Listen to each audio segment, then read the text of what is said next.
Pat yourself on the back because you are right here, right now, for a reason. Welcome to the On Purpose podcast, where together we will empower ourselves and others to live lives with more passion and purpose. How you doing this morning, Jared? Fantastic, man. The sun's up earlier. It's not so cold out.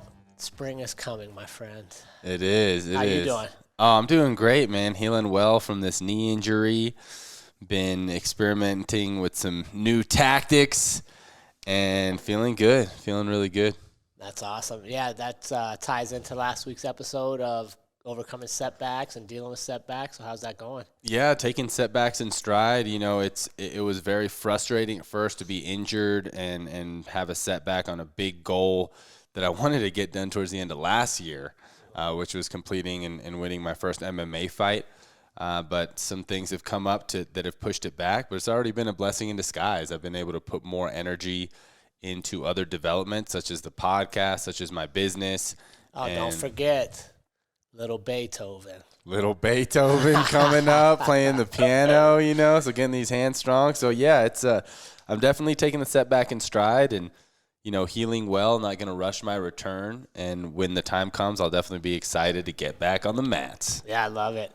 And that's one kind of setback is external. And I think, honestly, I've been dealing with more internal setbacks over the last week. I just haven't felt like myself all the time. You know, knowing I should be doing some things I kind of put off. Still productive, but not to the level I need to be. And I think a lot of it for me is seasonal. I think these days when it gets dark super early and it doesn't get light till later and it's cold, I'm just not – I definitely feel my energy drain versus like springtime when you know it's light at 5 in the morning. You can get up and get right to it. So not every setback is somebody else's making. Sometimes we do it to ourselves, and I feel like I'm working my way through that right now. Yeah. Why do you think it's happening right now as opposed to earlier in the wintertime? Because I feel like – you know, I think it might have to do with Trey's wrestling season because we were so like every week, like culminated with big family time, supporting him every Saturday. And now that that's over, there's kind of, I think there's just that natural drop. And I think it's okay. Like we talked about dealing with setbacks, being like, okay, I'm in this little funk. Let me get myself out. And I think that happens when you have a goal for a while, and like going to state was his big thing and placing was his big thing, and the family kind of all rallied around being with him the whole journey. And now that he accomplished that, we kind of have to recalibrate and reset on, okay, what are we focused on now? Yeah, great awareness. Yeah, but it's just like everybody else. We go through it, man. Right. So I'm pumped for this week's episode. Yeah. We have another guest coming on, a keynote speaker, author, somebody I met on LinkedIn who is one of the few guys I know that can rival your vocabulary. So I'm excited to see if we can have a vocabulary battle. Oh, that's funny. So we will get him on here in a second. Yeah. What do you think? You ready for this? You ready for another cop to be on here? I'm excited. Yeah, I'm excited, man. Yeah, I think the guest is just – I get really excited to bring the guest on and be able to share their stories as well. Yeah.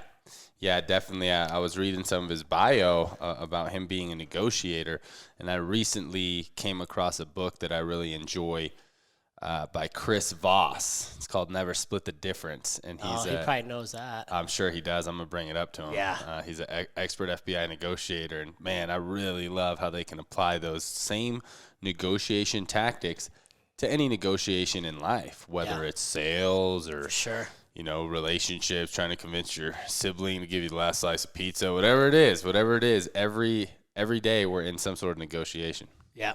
Awesome. Well, with that, let's welcome him on the show, huh? Yeah. You can get his name right, or am I going to get it? I'll get it, man. What is it? Dan Oblinger, baby. Dan Let's bring him We've been on. practicing all morning.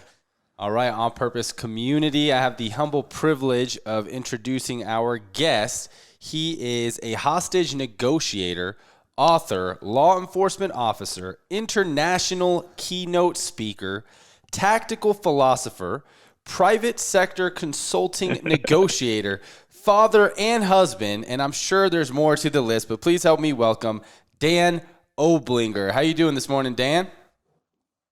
Hello, On Purpose Tribe. What's going on? How are you, buddy? I'm blessed.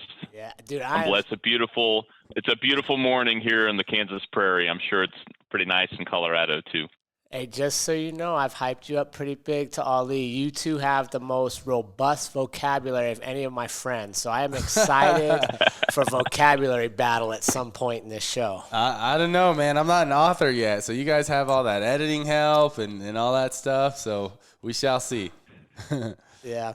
All right, Dan, before we get into the purpose stuff, we got to warm you up a little bit. Just like any good workout routine, we don't jump into the heavy stuff. Yeah. So we're going to warm you up with some quick questions. One food for the rest of your life. What is it, Dan? Peanut butter. All right. Who's Man, ready I was for not that expecting that one. He's quick. Peanut butter. What are you going to do with peanut butter? It's almost a complete food, man. It's true. Well thought out. Pretty wholesome. Stores forever. Pairs well with other stuff I might encounter along the way. Man, I'll tell you right now, Granny Smith apple, peanut butter, and a spoon. I'm a happy camper. Kind of like MacGyver. Duct tape and some chewing gum, you could solve all the problems in the world. It's the duct tape of the culinary world. Yeah, all right. Peanut butter, good answer. Good All right, answer. second question, Dan. If you could be any superhero, who would it be and what would be the superpower you would use? Captain America. Okay. You're saying like original, like I'm not a superhero. I get to be a superhero with a unique power. Is that what I'm hearing? Either one. You could be Captain America with X-ray vision, whatever you'd like. Okay, I gotcha. No, my superhero name would be Polyglot, and I could speak every language known to man or woman. Okay. What's and that way I what's could the communicate name? with everybody. Polyglot? Oh, I stumped him, Jared. I already got him. Yeah, it just means many tongues or many languages. So it's a term for somebody that knows a bunch of languages. Nice. I told you. Mr. Polyglot. And now here's the funny thing. He's already thought of this. He's already warmed up. You already knew this superhero thing, didn't you? Well, I've always wanted to have that power. I just had to come up with a name. But fortunately, there's always something in Latin, man. There's always something. Oh, that's good stuff. All right, one last one. But Captain America would be my like traditional guy if I had to be a traditional guy. Which of his powers would you want? And there's a reason for that. It'll probably come out. Go ahead, Jared. Fire away. Next one. What book are you currently reading? I'm currently reading 2 books. I'm rereading Joseph Piper's On Time. On the End of Time, which is it's a philosophy of time book. He's excellent. He's a German guy, philosopher from the Thomist school. And then I'm also reading currently, or like basically again, rereading Chris Voss's book, which is Never Split the Difference. Nice. I just was talking about that on the intro. It's a wonderful book. Oh, I love it, man. And I was reading your bio, and I thought, oh, he's probably got some Chris Voss tactics. I love his start with a no. Start with a no. It's so unconventional, and yeah, I'm excited to dive deeper into a little bit of your negotiating experiences. Yep. Yeah, just don't be good stuff. Don't be confessing anything on here, Ali. It's not that kind of show. Hey, you never know. You never know what's going to come up. Well, Dan, you're surrounded by cops. Yeah, literally. That's true. I'm used to it around this guy, so I know how to navigate my way. But Dan, as we heard on your intro, you have a lot of things going on, from being a hostage negotiator, author, family man. Here with the On Purpose community, we really try and condense all the things that we're doing into a life purpose, and that's one of the questions we ask. So, what is your life's purpose? How could you share that with our community? To provide for my family with my passions. That's my purpose. My family is really important to me. Sure. So, in fact, it motivates me to negotiate my value as a consultant for private sector firms. Sometimes I'll be like, it's easy as a public sector guy coming from a public sector background. That was really my first real job, is to think, it's just a paycheck that comes every other Friday and it is what it is. But that's not how it works in the private sector, particularly as a consultant. You have to ask your value and you have to insist that that's what you're worth. And then you have to continually kind of push that boundary. so you make more and more, because that's the nature of the marketplace. And so for me, I'd be like, I've got plenty of stuff. Who cares? You know, I've got 5 kids that need to go to college. So I'm like, I'm sorry, I'm going to have to ask you to pay what I asked. So it does motivate me to be a private sector negotiator, is my wife and 5 kids. So That's awesome. Now, yep. did you struggle with that at some point, as far as Oh gosh, yes. your purpose of wanting to serve, but also knowing that you need to create some value? And how do you kind of rectify that? So the passion has always been there. The passion's the outlet for the passion changes. That's a natural part about being a human being, is that life changes, circumstances change. You at your core, I don't think you changed as much as other people worry that we might, but your passions do change as you have more opportunities and you have your skill sets mature and your knowledge grows. And this is most important, I think, is you make connections to other human beings that influence you, hopefully for the better. Your passions will begin to, I would say, take advantage of all these changes. And so, for instance, my passion for many years was just being a police officer and doing whatever job I was in within my department, doing it really well. And I developed a lot of skills and connections and opportunities, and especially in speaking. Like, that was an obvious talent I had, so the department put me in positions to do some public speaking. And that quickly outgrew the capacity of the department to provide those opportunities. So that's when I stepped out into the private sector. And that's like, it's like Wall-E. There's a world out there, Barnaby. Like, there's this huge universe of opportunities outside the department. And the department's cool with it. So I'm like, all right, well, you start dipping your toe into the pool, and the next thing you know, you're swimming. And so my passion now is consulting with private firms, particularly consulting engineering firms, about negotiations and listening.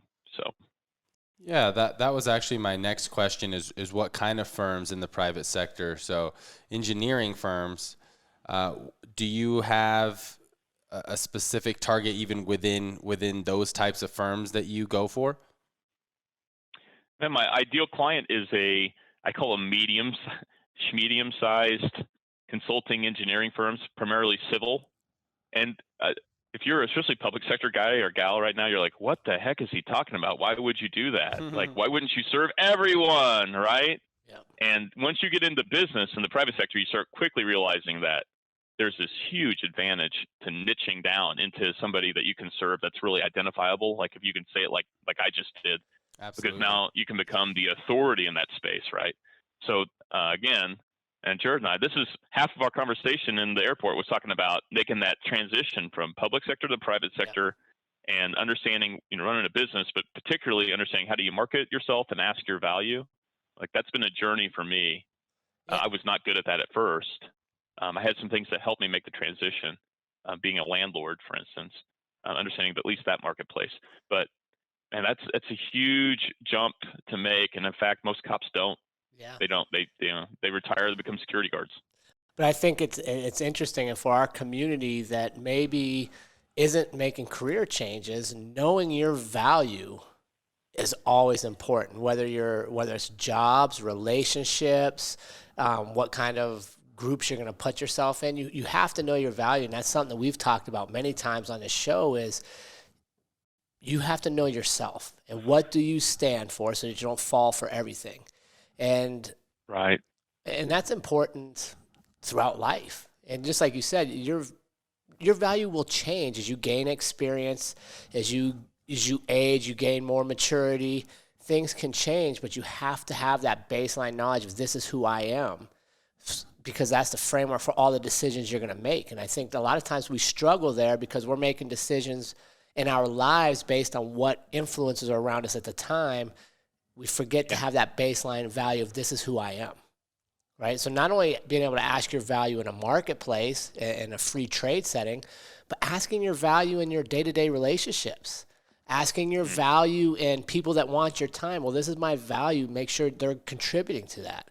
And I was telling Ali, we've talked about this before, that's something I struggled with when I made that shift, is people wanted a lot of my time, and I would give it. And I would meet with all these people, and at the end of the day, I felt drained. And I was like, well, that was very one-sided. Like they wanted from me, but there was nothing reciprocal. And it was because I hadn't spent time refining my value, like you just said. Yeah. Yeah. Part about knowing who you are is, again, knowing what value you bring to other people, and knowing whether or not this is a person I just serve because I serve them, or if this is a person I serve because it's a business relationship. And in either case, ethically, you're always going to ask your value. Yeah. And then also financially, you should ask your value. So financially, for someone I'm serving because it is a ministry or is a charism, then this is something I'm giving you freely, and I expect you to pay it forward, right? Yeah. In a case of a financial arrangement, there is a whole art to asking your value as a consultant that, fortunately for me, the thing that helped me the best is being a hostage negotiator. Yeah. And just being really comfortable asking questions, especially asking questions, and then also just being really firm with statements and delivering them in a way that's not threatening, it's not aggressive, it's not arrogant. It's just like, oh, this is what it is. Yeah, so let's tie that in, because that's what you told us. That's how you kind of discovered your purpose, was, in your own words, on the top of a parking garage. So share us that story a little bit, and kind of how it led you to where you are today. Yeah, so we run single officer cars in my department. So I was probably a year out, maybe, of FTO, not quite a year out of FTO. Got sent to a trespasser call. It's like, this is how they always start, right? Disturbance, check the welfare, and then it just blows up. It's never the hard call, right? No. It's always some fairly mundane single officer run. And so it was a trespasser call. She was trespassing because she was at the top of a parking garage and dangling off the edge. So when I got there, I'm not a hostage negotiator. I'm a rookie, and I didn't know what to do. I knew what I had to do, right? I had to go talk to this lady and convince her that she needed to come over the ledge. Wow. She's dangling, hanging by her hands? She's got one hand on the guardrail and one foot on the lip, and then everything else is out over Broadway. Whoa. So that's 80 feet. So it's a lethal height. And I don't like heights. That's why I live in Kansas. I'm like, lady, what are you doing? Go to Colorado, Right. But so what happened then is about what I call now the longest hour of my life. And I learned a lot about my failings as a communicator. It's kind of funny because all your bad habits as a communicator can be compressed down. Like negotiations like that really focus them. So like if you don't ask a lot of questions when you should, you're really not going to ask a lot of questions under stress. If you tend to tell people what to do, you're definitely going to tell her what to do under stress. And if you fail to recognize emotions and you fail to seek the why behind people's behaviors, you're definitely going to forget to do that when you're put under that kind of stress.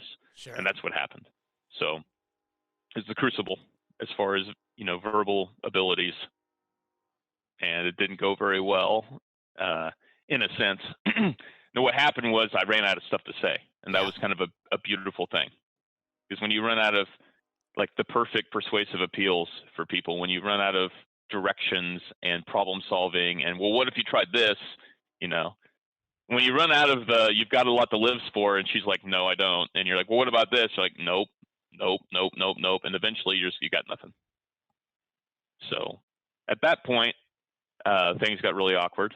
And finally I'm like, well, why are we here?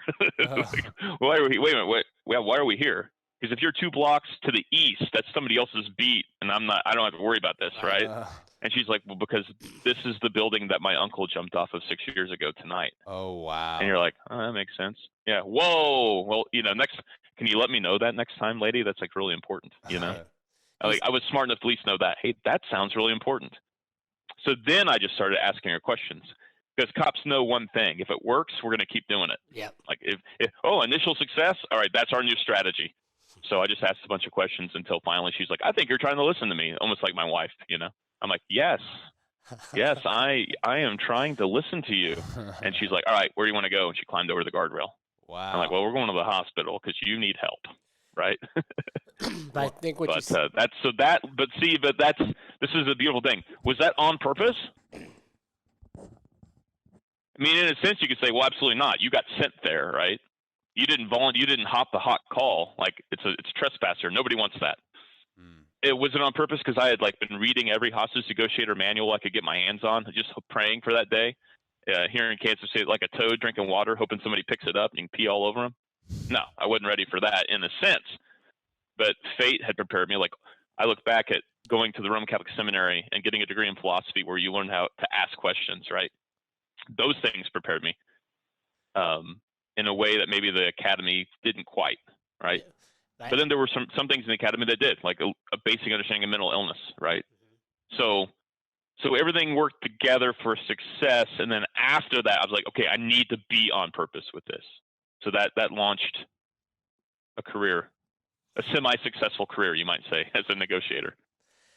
Well, I think you said something that was important there. At least what I picked up out of that is you ran out of things to say to her.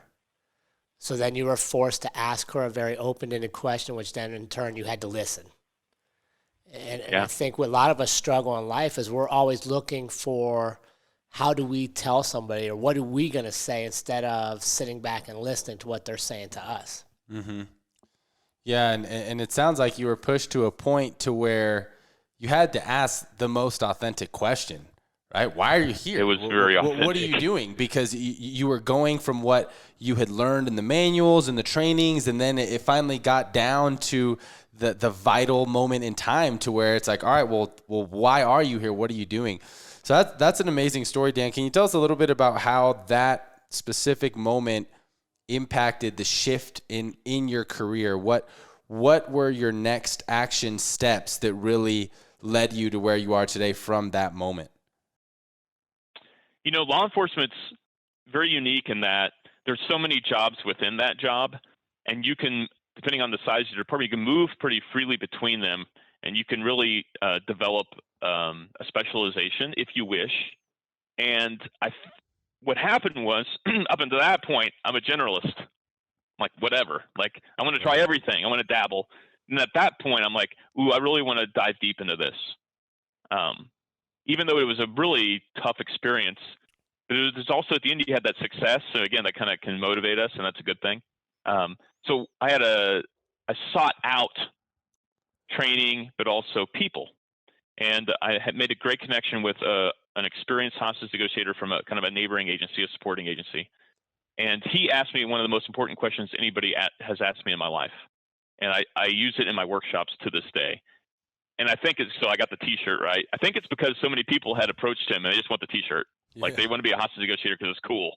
I was like, no, I wanted to have that arcane knowledge and like do the work and get good at it. And so he asked me, he's like, how good do you want to be? He was like, I want to do what you do. He's like, how good do you want to be? I was like, I want to be excellent. Like I'm willing to put in the work, you know? So he gave me some homework and I began a kind of professional relationship with him. And that really drove my career as far as I became a hostage negotiator a couple years after that for my agency.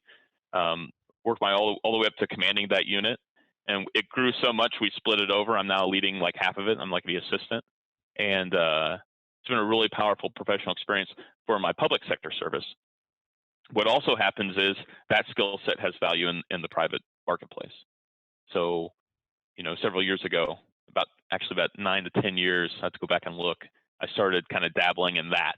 Same way, just stick your toe in. You guys like this? Oh, you do? Oh, well, how about more? Oh, you like that too? All right. Well, I can do all this. You know, that's when you're like, say yes to everything. I went through that phase too. But then you learn, no, you get to say no, no, no. Oh, sweet spot, consulting engineering. So that's kind of the whole journey begins with this random encounter, but it activates my purpose.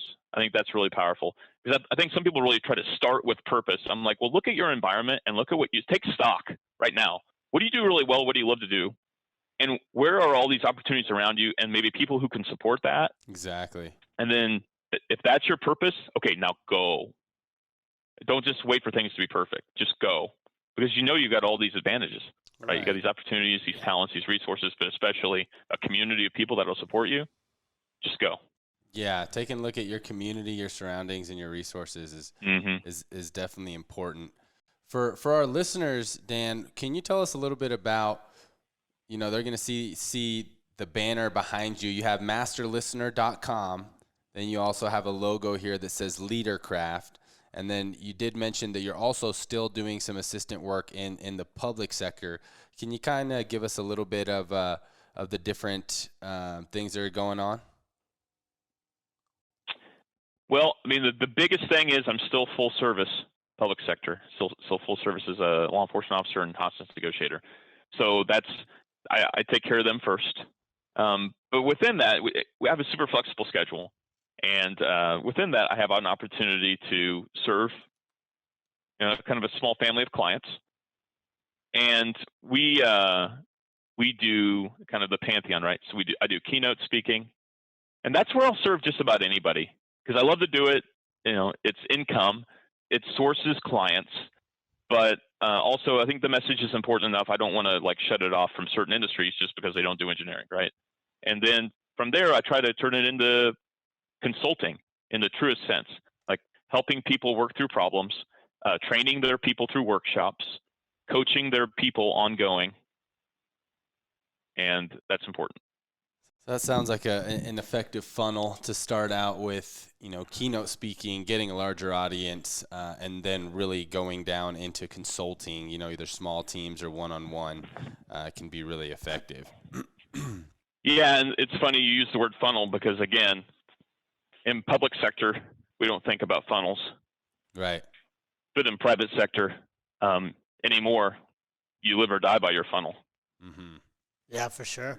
And I think it's hard for people to make that transition from public sector to private sector, and a couple things: really know what you're worth and be okay telling people this is what I'm worth and I'm not going to take less, because you don't have that opportunity in the public sector. You do whatever you're told to do for whatever everybody can look up your pay.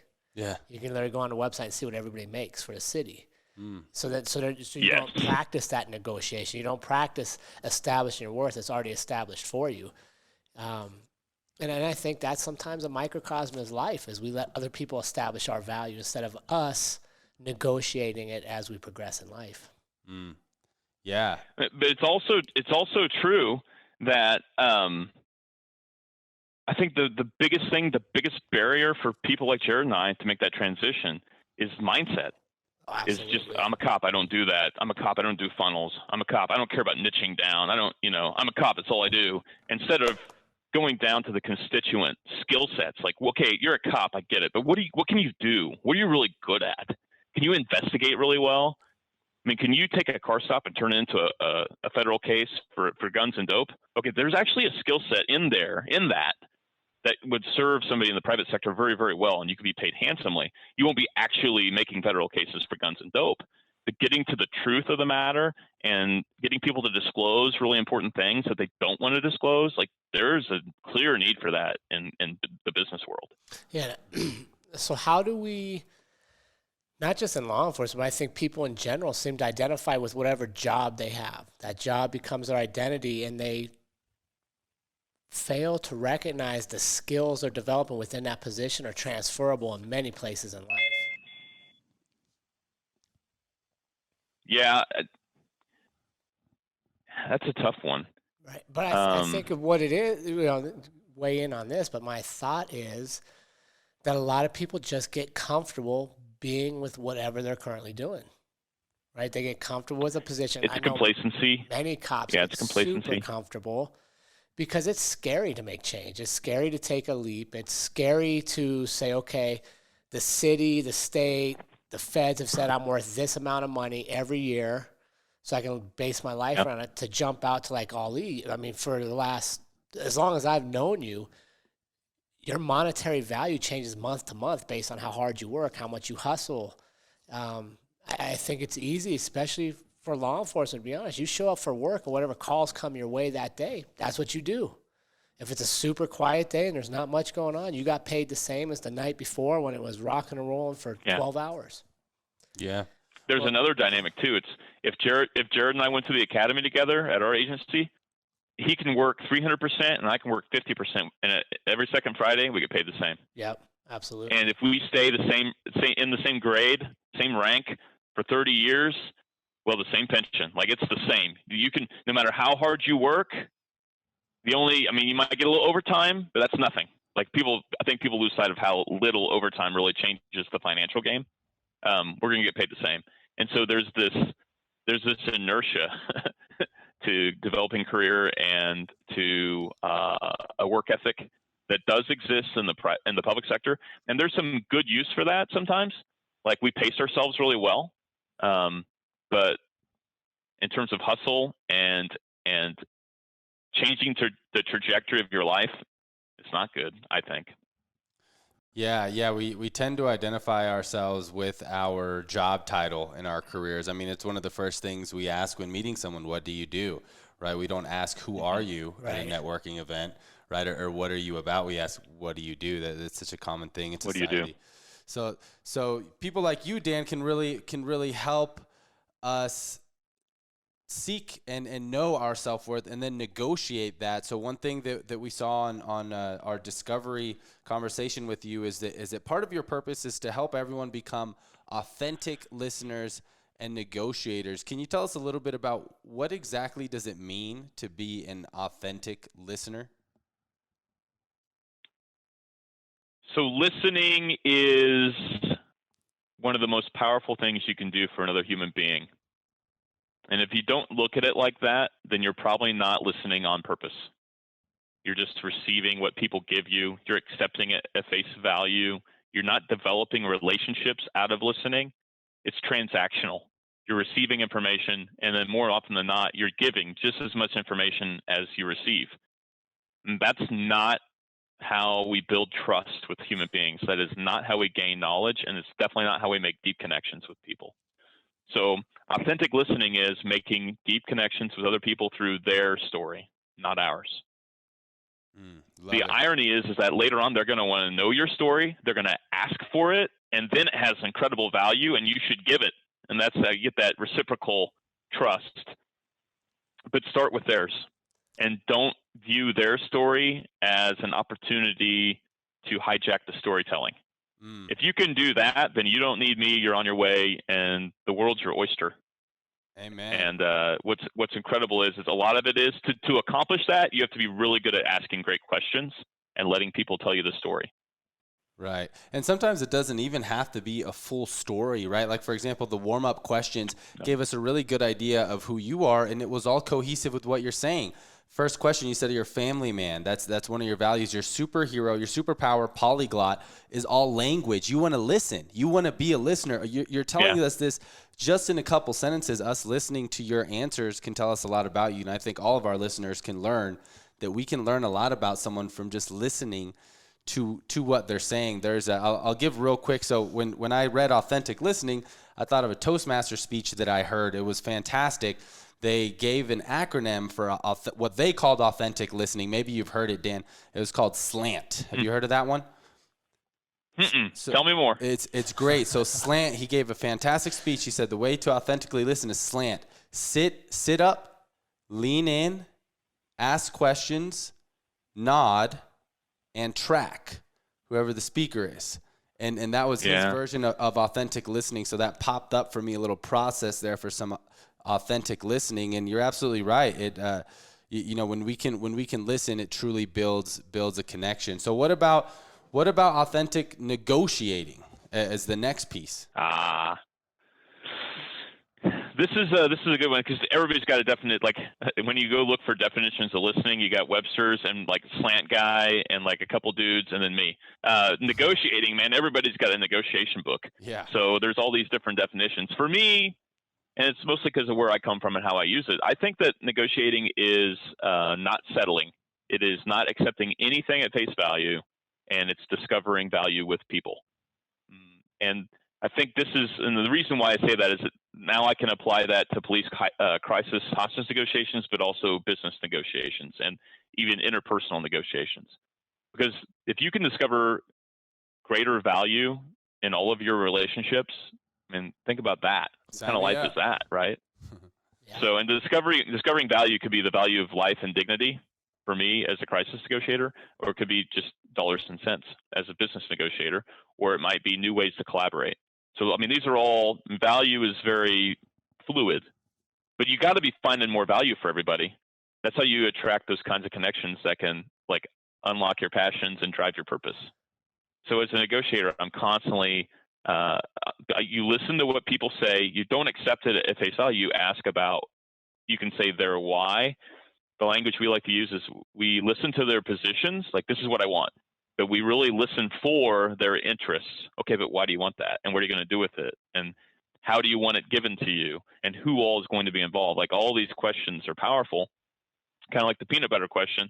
And then you know them. The peanut butter. And when you know them and they know you, now all of a sudden, like now the truth comes out. First of all, I think that's really important. For crisis negotiators is people lie to us for the first 50% of the time, right? Sure. And then once we have trust, they're like, I got to tell you something. They're like, here we go. Now the negotiation begins. Like what Chris Voss would say. All right, start with no. Yes. All right, now they can tell us no because they trust us. And now we can actually build something, build a surrender plan or a contract or a happier home. Yeah, Chris Voss is a gangster, man. That book, Never Split the Difference. I really enjoy it. So you said something interesting there at the end that I would like to expand upon, because many of our community members come to us for improvement in their family relationships and their home setting. So how do you negotiate in the home? How do you negotiate within the parent-child relationship, the spouse-to-spouse relationship? Any tips on that? Yeah, I'll give you a huge tip, and that is start with emotions. Because that's what's driving it anyhow. Yep. I mean, that's the dynamic that's causing all of, and what we want to do, especially as cops, especially as guys, is we want to like, okay, look, that's fine. Just calm down and tell me what's going on, right? Just calm down and I can help you, right? If you could just calm down, we could actually fix this. And what I would tell them is, this is on the basis of 20 years of law enforcement, 10 years of hostage negotiation, and 9 years of public sector to private sector transition, is those emotions are some of the richest, the most powerful human communication you will ever receive. And them emoting is exactly what you need to understand and listen for. Instead of pushing it aside or trying to get past it. No, just sit in it. Because it's beautiful. Because if they're frustrated and you say, you seem frustrated, you're halfway done. But when you push past that and try to problem solve, you create tension, you create more stress, more emotions, and you break trust. And that's what we should be all about in our family life, is using our listening skills to build greater and greater monuments of trust with everybody in the family. Yeah, man. And so the emotions, and the cool thing is the emotions represent the greatest possible opportunity to do that. Because if I help you transactionally, who cares? Anybody can do that. A robot could help you transactionally. If they need information from you as the father figure, they got Google now. But when they are afraid or they are anxious or they are depressed and they come to their dad, okay, it's go time, baby. Like now you get to prove that you are an amazing father, as long as you don't ignore the emotions or trivialize them or at worst invalidate them. So what about another tip? Stop being afraid. Because so many people, and I know I'm guilty of this. I'm sure. Let me jump in real quick before you move on here. Man, Dan just hit me in the heart with that one. And if you go back, remember that episode we did about parenting, and I told you one of the greatest disservices I've done as an adult and a parent is I fell in for a lot of my life. I didn't separate my police career from my family life. And what I mean by that is, a policeman, nobody pays me to show up on a call and be emotional with them. Nobody calls me to cry with them. And unfortunately, at times, because of the nature, you get callous to the emotions because you see it night in, night out. And your job is to try to get to the facts, and it's easy to bring that home. And I shared with everybody here that one of the greatest disservices I've done is when my son had emotions and when he would come to me, I closed doors, and I didn't sit in it like we're talking about now. I didn't know enough. You know what I mean? I was never raised around men crying and men saying I love you to another man and men hurting. Like, we always had this facade that I am a superhero and part of my armor is nothing ever bothers me. And unfortunately for me, it manifested in Trey got himself and made some poor choices. And as we sat as a family and reflected back, I was like, this is my fault. Like, I played a role in this simply by what you said, Dan, is not embracing all the emotions and trying to compartmentalize to fit into what I thought I was supposed to do, instead of realizing the emotions are actually, when people are emotional with you, that's the greatest trust they can give you, because they're letting down all their barriers. Yeah, Scripture says that the sins of the father will be revisited upon the son, and so on for generations. And what's cool is that's true, but it's not prescriptive. In other words, the Bible doesn't want it to be that way. That's how things are. And I think no matter what your faith tradition, or if you even have a faith tradition, you begin to see this play out. Like psychology says this too, right? But here's what I believe, and I've seen it, is somebody like you, Jared, can recognize that and on purpose make a change. Yep. And so then the sins will be revisited upon the sons, right? But also what? The virtue. Yep. So you can one of the most important things we do as fathers is show our kids how to fail. Because that's largely going to be life is trying and failing. And what we don't want to model is trying, failing, and stopping. Yep. We're trying, failing, and ignoring, or trying and failing and not calling it a failure and not owning it and learning from it. And so there's a lot of hope in that, I think, as a father. Well, that's what I love about this community is we've all failed. And some of us have failed very publicly. Oh, yeah. Some of us fail privately, but we're not afraid of that word. And just like you said, mistakes, things that you wanna, that you're like, oh, dang, I see what I did here. It's not too late to make changes. Right. And what happens when we're in the role of a father, a coach, or a leader, I think we often tend to try and solve the problem, right? We don't go to listen mode and just sit with the emotions. We go to, let me help you make it right, right? Immediately of, oh, you're feeling sad, you're feeling down, well, do this, do that. And that, like Dan is saying, typically is not what the person needs when they're entrusting you with their emotions. It's our duty to sit back and listen. So I wanted to ask Dan, do you have any tactics for most of us who want to help solve the issue right away of how do we train ourselves to take a step back and just listen? Yeah, I think there's a reason why I have settled into this niche with these consulting engineering firms, because consulting engineers, just like street cops, are all problem solvers.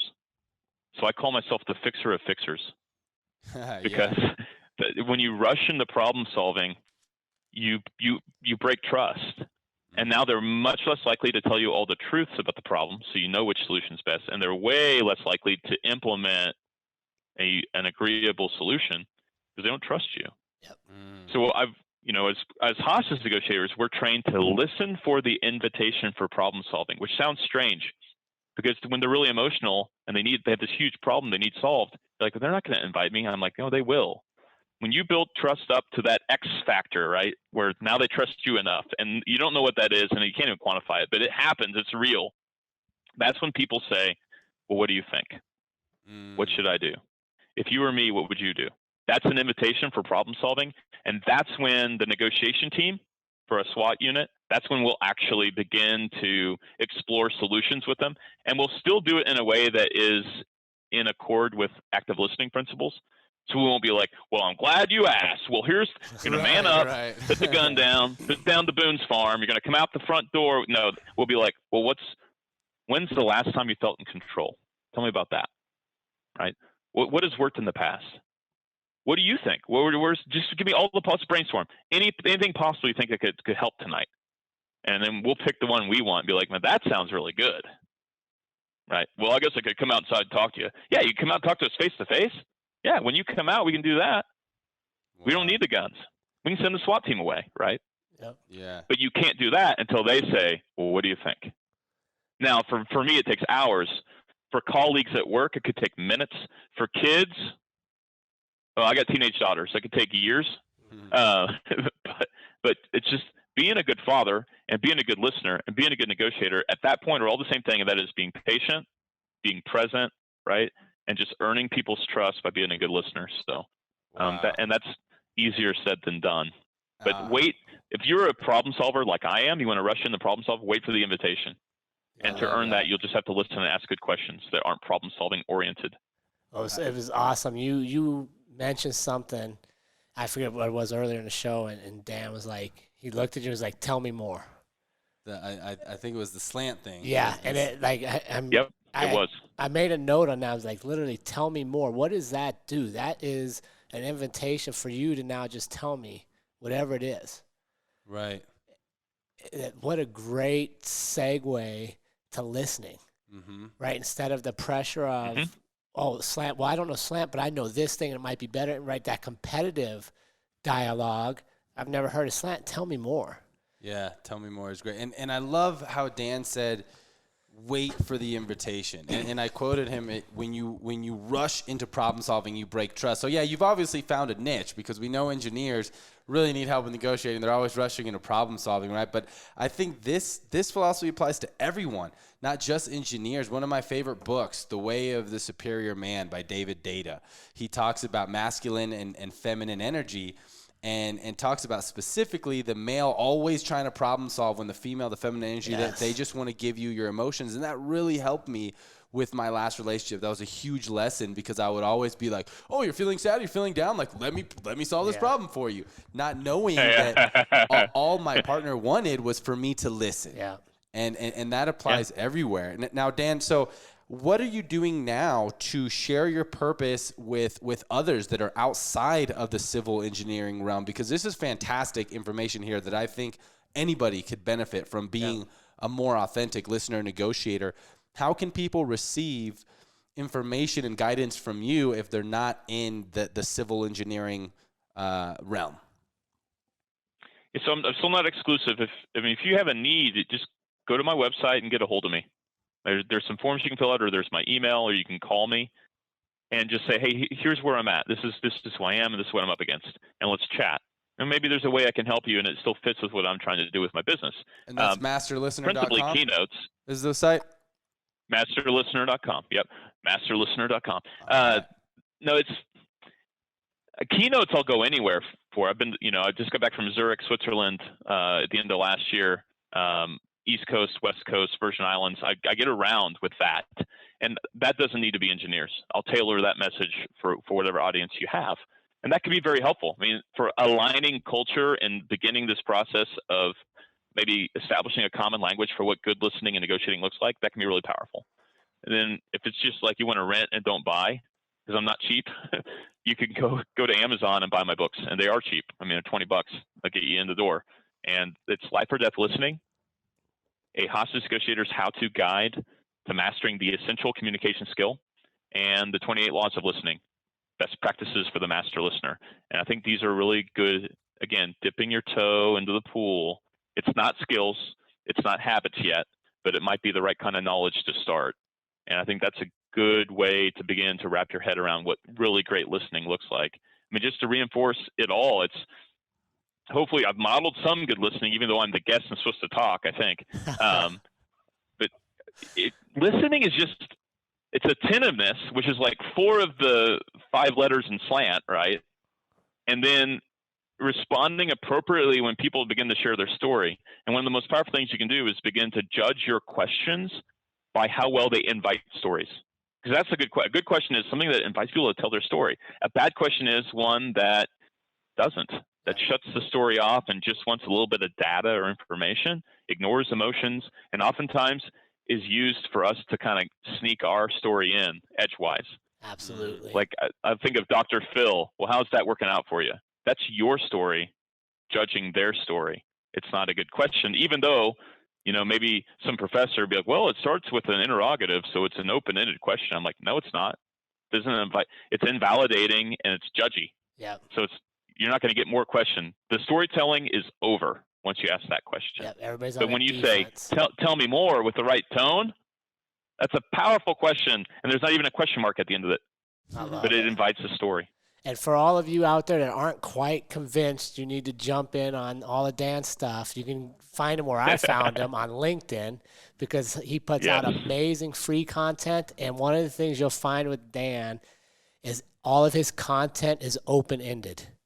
Like you will literally read it, hear it, and then you'll contribute to it. And it's exactly what he practices, which is one of the things that attracted me to him. And I'm thankful to have him in my network and to bring him to our network.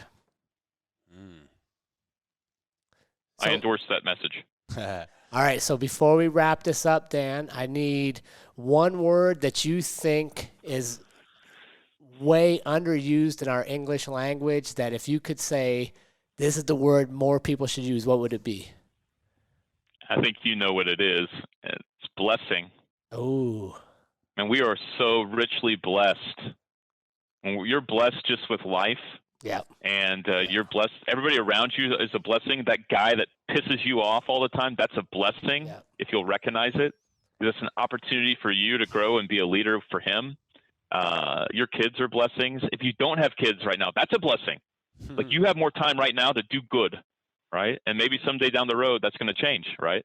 So everything's a blessing, and that's a great mindset to have, because, the Stoics knew it. Like, life's going to come at you hard. It's 100%. You're not in control of life. You're not in control of the world. What are you in control of is your attitude and how you respond to your challenges. And that's what makes a good life. Blessing. Man, fantastic. Yeah, love it. Good. Well, we appreciate you being on the show with us today, Dan. It's been Hopefully I proved that I am a tactical philosopher. I get questioned about that. What's that look like? I'm like, if you can carry a gun and love Aristotle, you're a tactical philosopher. Good. Well, we appreciate you taking the time out of your busy schedule to join us and to enrich in our On Purpose community. Yeah. Thank you, Dan. We appreciate you. You are a blessing, my friend. Keep up the great work. I am blessed, and you are blessed, and we're blessed for this time together, guys. Thanks so much for having me on. Absolutely, Dan. Thanks so much. And remember, team, life is far too short to live any other way than on purpose. We will see you all again next week.